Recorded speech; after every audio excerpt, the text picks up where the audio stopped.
Morning, Your Honor. I'm happy to hear that counsel has practiced 20-some years. I practiced 64 years.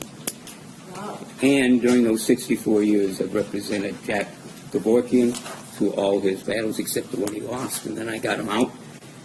I represented Coleman Young for 20 years and got the Hoover and the government to apologize to him and withdraw all their, etc., and go one after the other.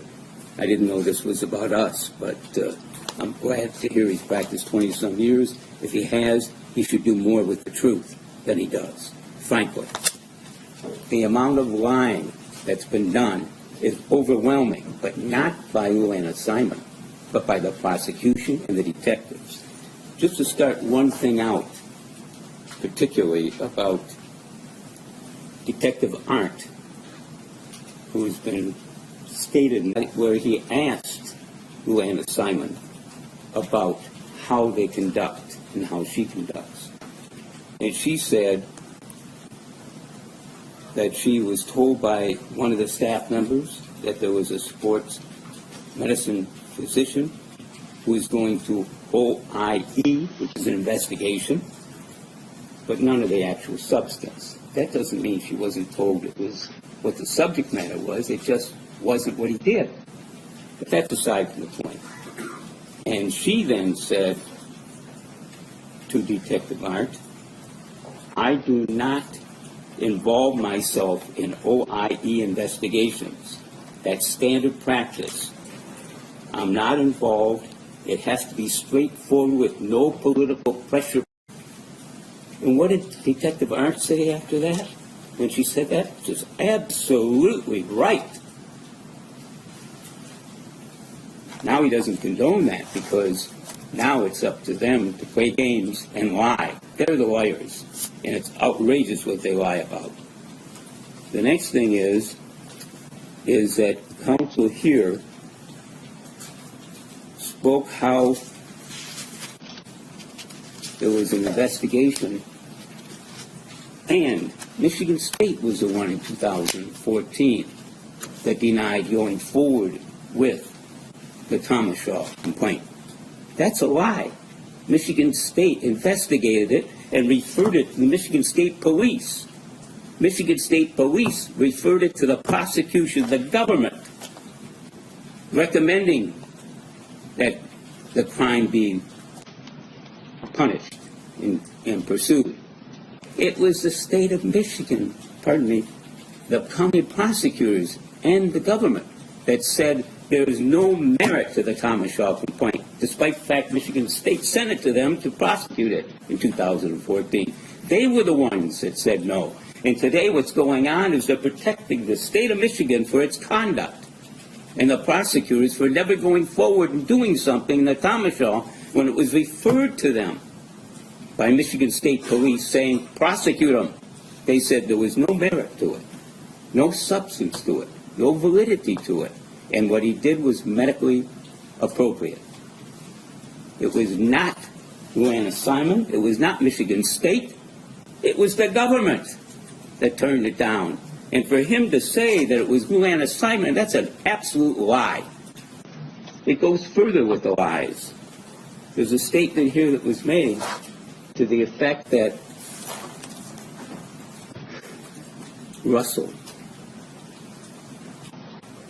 Paulette Russell, she's been interviewed a multitude of times, and I've seen the interviews that they did. And in every interview, she says she doesn't remember ever meeting or recall meeting with Lou Simon on May 19th at all. They produce these things that are something that are not even done by Lou Simon. There's somehow something to do with a meeting that Paulette Russell 5 times has told them. She doesn't recall ever having the meeting, and says if it did happen, it was by phone. And the phone call that was done is right on the top of the agenda, giving the phone number to call in. Again, they lie. Paulette Russell says she doesn't recall 5 times interviewed by them under oath any such meeting. But if it did happen, it was over the phone. They go further, and they say the proof that Luana Simon understood or knew and lied was in the evidence that Detective Arndt gave to Your Honor in order to issue the warrant and comply with the complaint and arrest this woman. And what was that? The thing that they showed to you, and I've got it right here in the transcript of the testimony by Detective Arndt, where he says that the way we know that Luana Simon knew about this, not just the fact that it occurred, but knew it was Nassar, was the folder that was taken to a meeting, which Paulette Russell doesn't recall ever going to. And that folder had on it the name Nassar and sexual assault on the folder. Sports Medicine Dr. Nassar, S.A., was on the folder. And you asked specifically of Detective Arndt, and was that taken to the meeting? Yes. And was that used in the meeting and shown to Luana Simon? Yes. What a lie. First of all, Paulette Russell, 5 times interviewed by them under oath, said, I don't recall ever having such a meeting. And if it was by phone. So how could it have been brought? And they knew that when they told the court this and represented it under oath yet. And the fact of the matter is that there was no meeting. And if it was by phone. And there was no folder, and Paulette Russell has in 5 times under oath said she never even mentioned the name Nassar or discussed the name ever in 2014 or 2015 with Luana Simon. And so did Marty Howe. All those people say they never discussed Nassar's name ever until 2016. They did not in 2014 or 2015 with Luana Simon. She tells the truth, but the prosecutors and the police do not. And it even gets stranger and more ridiculous.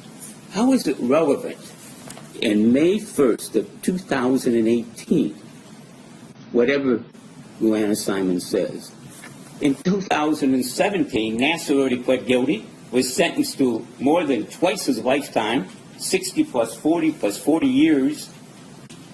He's already in prison. He's already said everything and told everything. They made a full investigation. What did they do? They come in and interview Luana Simon with no reason to. What are they gaining from it? I'll tell you what they're gaining. There was an election going on. The Attorney General is a man running for an office that a woman was running for, the governor. And everything seemed to be woman-weighted because of the fact of all these things that happened to these women. So what happens? How do they switch it? Well, the Attorney General then brings out a woman and says she lied. And so to be the president, and all of a sudden it's a woman that's involved. And all of a sudden it's helpful for an election. And that's brought and done just before the election's taking place, May 1st, 2018. They don't interview her for all those years, but they do just before the election. Some purpose, I'll tell you. And what do? They don't tell the truth. Now, May 1st, 2018, what are they going to gain whether or not she knew the name Nassar in 2014? Nothing, because she doesn't get involved in anything with OIE or with any investigations until the prosecutors say there's a crime. So what could she have done? And what help is it to them, whether she knew about Nassar or not? The specific name, she doesn't say she didn't know about the fact there was an investigation going in the Med Doc. It's absurd. And meanwhile, Detective Arndt says to her, absolutely understand why you don't get involved until that happens. Now, I've got one after the other of particular testimonies. Paulette does not recall ever discussing Larry Nassar with Luana in 2014 and doesn't remember the meeting of May 19th, 2014, ever taken place. She said that 5 times to them, and they kept punching her and pushing her to say what they wanted. And she still said no. We didn't have that meeting. And if it did, it was by phone. And there was no folder. Yet they come in front of you, and Detective Arndt testifies under oath that the folder was at the meeting, and the folder was shown to an assignment. And that's what the court used in order to issue the complaint, warrant, and prosecute this defendant. And he talks about victims. Luanna Simon had 47 years at Michigan State, working her way up. Now, they go and indict her here, after Nassar's put away and everything, indict her, ruin her reputation, ruin her life, and she doesn't even have her job because she got indicted here at Michigan State. Any job, because of this indictment.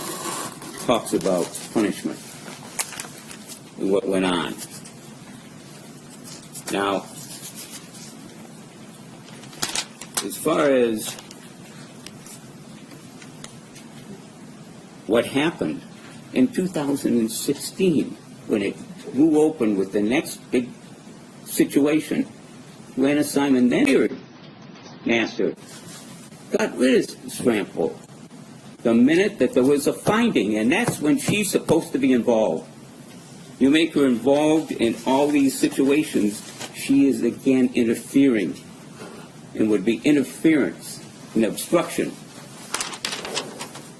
And if she got involved, they have her here for obstruction, which she's not allowed to do anyway under the university. The university has $3 billion budget. It has 52,000 students, 14,000 employees plus, and also hundreds of thousands of people going on and off campus to games and everything else. It is a massive piece of work. And there's 28 deans. On top of it, there are so many different departments, 14,000 employees. And somehow the prosecution thinks, despite the fact the particular detective agreed and said, absolutely, you should not get involved until there's a finding. In this particular instance, the supposed 5/19 meeting, I've got transcript after transcript, writing after writing, that nobody recalls it ever taking place. Paula Russell, who was the only other person that would have been there, and again said that if it did, it was by phone. So where's the folder that supposedly was given to the president to look at and read? That Detective Arndt testified under oath was done when he knew that Paula Granberry Russell had said 5 times under oath that meeting never took place in person under any circumstances. And everybody, including Paula Russell, said that they never, ever mentioned Nassar's name until 2016 to the president. And there are a multitude, certainly, of sexual assault claims that happen at the university. And if you have the president involved, even though she should never be involved in those until there's a finding, she have nothing else to do. Most recently came out in the newspaper about a military academy that had 16.1% of sexual assaults. Military academy. If Michigan State had that, they would have had 8,000 every year, just going by what's going on in this world. That doesn't condone it. It's terrible and horrible. There's no question about it. And so is all kinds of persecution, whether it's a woman, whether it's a religion, whatever it may be. It can't be tolerated. But you don't go in order to win elections and play games. You do not go and take and ruin a person's life because the name. And again, what would have happened if she knew the name Nassar in 2014? Nothing would have changed. Zero. And in the particular situation as we have it now, Nothing changed in 2018. May 1st, 2018. What are they interviewing her for? They already have Nassar. They already done everything. And by the way, Michigan State had already negotiated and was negotiating $500 million paying to these particular people. They admitted everything at Michigan State, that it was wrong and it was terrible. They were paying $500 million. What did they learn? What would they have learned if she said, yeah, I know the name Nassar? That's outrageous and ridiculous. All they would have learned is one thing: how to try and win an election and how to play games with somebody's life at stake. Certainly, these people deserve compensation. But Luann Assignment doesn't deserve being destroyed because of the fact of something. And meanwhile, he talks about Paula Glanville Russell. Very fine lady, but she was in charge of coordinating these complaints. They don't complain about her. And of course, the other investigator, Christine Moore, who conducted the investigations. They don't complain about her. They're going to be witnesses as far as they're concerned. I don't know what about, because they've already been interviewed multitude of times and said they never mentioned Nassar's name until 2016 with the defendant. And that it was never any personal meeting. And no particular photo showed, which was already perjury, as far as I'm concerned, by the detective in front of Your Honor in order to pursue this particular matter. Can I have one moment, Your Honor? Thank you, Your Honor.